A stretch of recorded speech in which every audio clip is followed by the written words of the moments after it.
guys! Welcome back again to my YouTube channel, and this is Rhea TV and you're watching my vlog.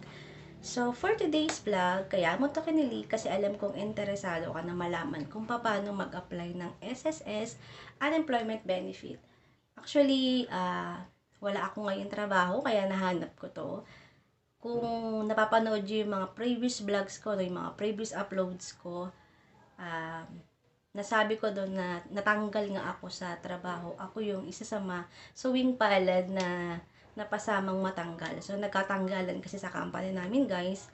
Ngayong panahon ng pandemic, kasi medyo bumaba po yung sales nila at hindi na nila talaga kayang i-sustain yung pangangailangan pa ng company kapag marami pang empleyado. So, unfortunately, isa po ako sa mga hindi na blessed na mag-proceed o magtuloy pa sa trabaho nila. So, moving forward, kakahanap ko ng pera or extra income. May nakapagsabi sa akin na pwede daw pala akong mag-avail ng unemployment benefit sa SSS. So, as a member, karapatan naman siguro natin yan, no? So, meron lang sila guys na mga hinihinging requirements and may mga bracket doon kung sino lang talaga yung allowed or hindi allowed. So, tutulungan ko kayo guys, kung isa kayo sa mga sawing palad na nawalan ng trabaho, I think kailangan nyo to or siguro baka applicable sa inyo to na may apply nyo sa SSS para naman mapakinabangan din natin yung benefit natin as a member. So, step by step procedure guys yung ituturo ko sa inyo at sasabihin ko din sa inyo kung sino ang hindi o sino ang pwedeng mag-apply ng benefits na ito. So, watch this, guys. So, ayun na nga, guys. Sino-sino nga ba? O ano nga ba yung benefit na to? So, itong benefit na to, guys, is unemployment benefit kung tawagin. Pinasa to noong 2018 pa pala. So, noong 2018 pa pala, pwede ka na pala sanang mag-apply, no? Kung nakaranas ka talaga ng pagkatanggal sa trabaho. So, nag-background check ako kung sino ba talaga ang pwedeng maka-avail nito, no? So, hindi porket member ka ng SSS, automatic pwede mo na siyang ma-avail. So, number 1 requirement ay dapat 60 years old pababa ka pa lang or 18 years old up to 60 years old ang edad mo para ma-qualified ka. Syempre, number 1, of course, member ka ng SSS. At kailangan daw po, meron ka ng 36 months or 3 years po yun, guys, na paid off contribution. Dapat meron kang active na 3 years contribution sa SSS. Pero dapat, yung 12 months na pabalik, magbilang ka, halimbawa, to November po ngayon, no? Magbilang kayo backward. Kailangan yung 12 months ninyo, previously, ay may hulog po. So, kahit nakaka 3 years ka na nahulog, pero wala naman pong active na hulog, yung huling 12 months mo, which is 1 year, hindi ka pa rin makakapag-avail.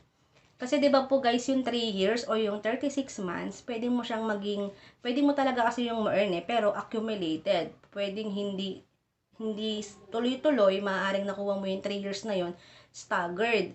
So, ang hinahanap kasi nila guys talaga is yung active member as of the moment. So, yun nga guys, no, kailangan yung may 3 years contribution ka at meron kang 12 months na active na hulog.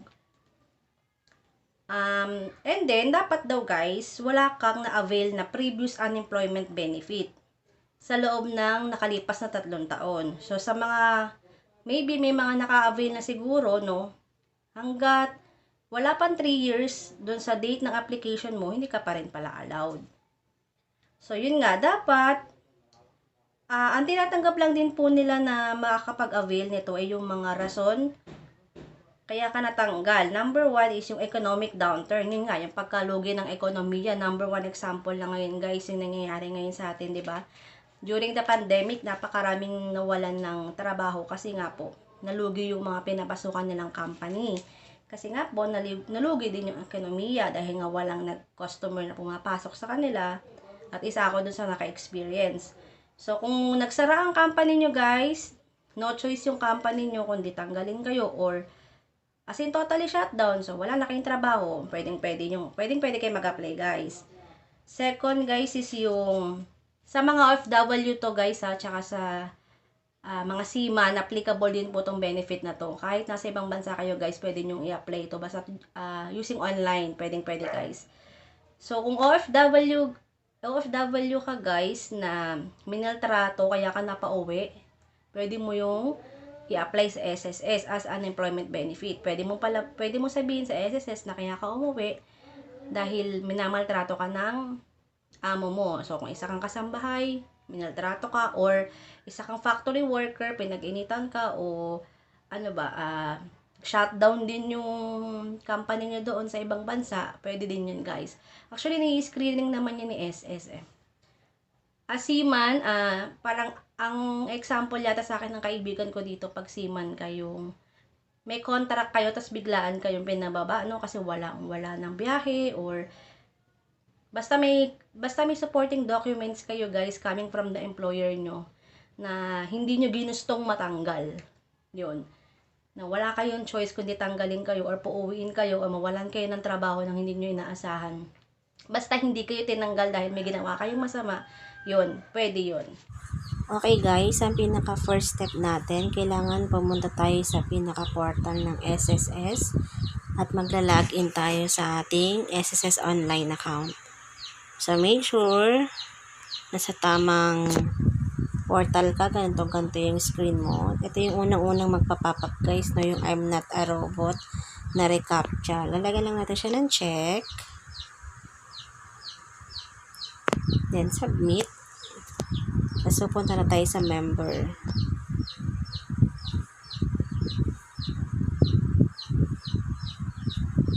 Pasensya na po sa signal. Medyo mahina po ang ating wifi.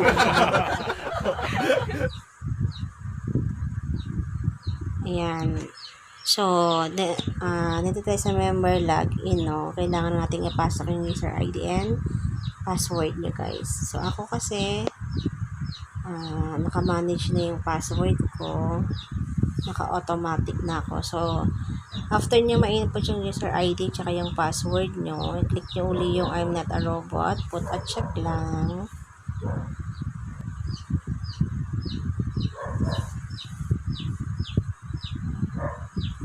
Then, kapag nag-check na siya, submit lang. So, mapupunta na po tayo sa pinaka-home page ng SSS natin. Ayan. Pipiliin lang po natin yung, andito po yung home, member info, inquiry, e-services, payment reference number, or PRN, RTPL or PRN, then logout.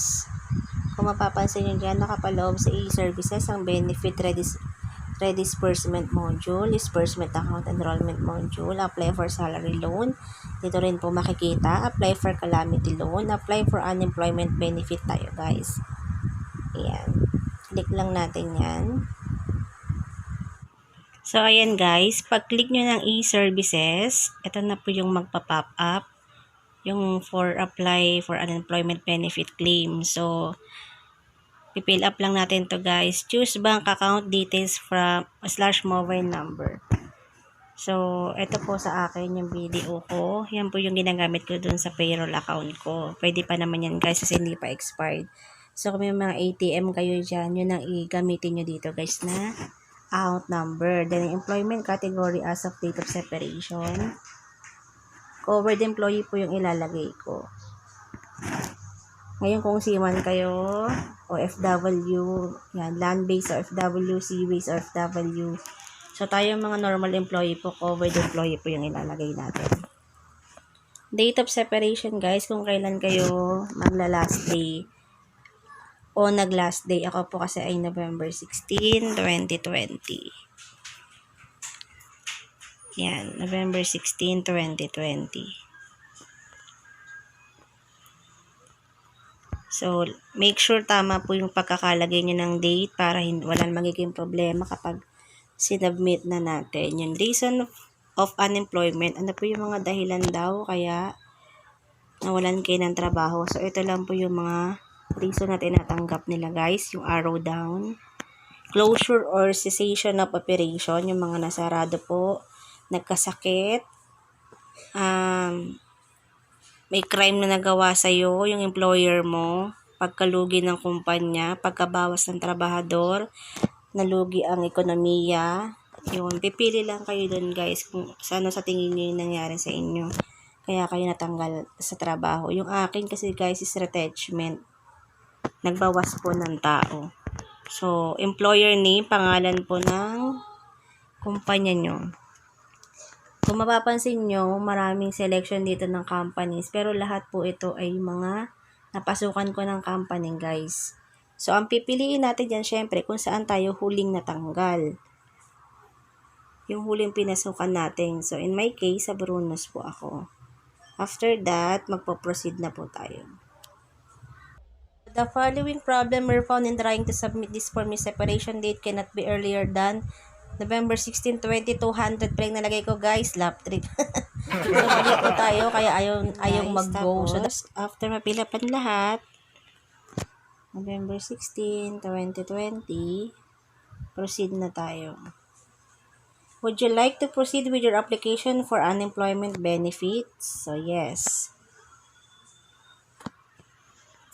So, yan. Lalabas ito guys na are all information correct? Ipapa-double check sa'yo yung mailing address mo, landline, mobile number, email address, tsaka yung bangkong in-enroll mo. Everything na information na dapat mong ipasok. Yan, certification. So, after that, submit. Kung wala naman pong mali, submit na natin. So, sabi dito guys, please ensure that you have secured the following documentary requirements regarding your involuntary separation before proceeding with your unemployment benefit claim application. So, guys, kailangan daw natin ng certification issued by the Department of Labor and Employment or DOLE or by the Philippine Overseas Labor Office or POLO, and notice of termination from employer or affidavit of termination of employment. Mamaya guys, ipapakita ko sa inyo yung mga sample. Yan yung dalawang kailangan natin ma-comply para po ma-proceed natin yung application natin sa unemployment benefit. So, proceed tayo guys. Kahit hindi nyo pa siya hawak guys, pwede nyo na siyang i-proceed. So, ayan. You have initially submitted your unemployment benefit claim application to SSS on November 25, 2021, 45 p.m. Please take note of your transaction number. In order to continue with processing of your unemployment benefit claim, please check your email and follow the instruction therein. So, please prepare the scan or image file of the following to be attached to your email. Reply for the processing of your UB claim. So, i-attach natin guys yung certification na magagaling kay DOLE at saka yung termination paper natin na manggagaling sa employer po natin. Yun. So, aantayin na lang natin guys na mag-email si SSS.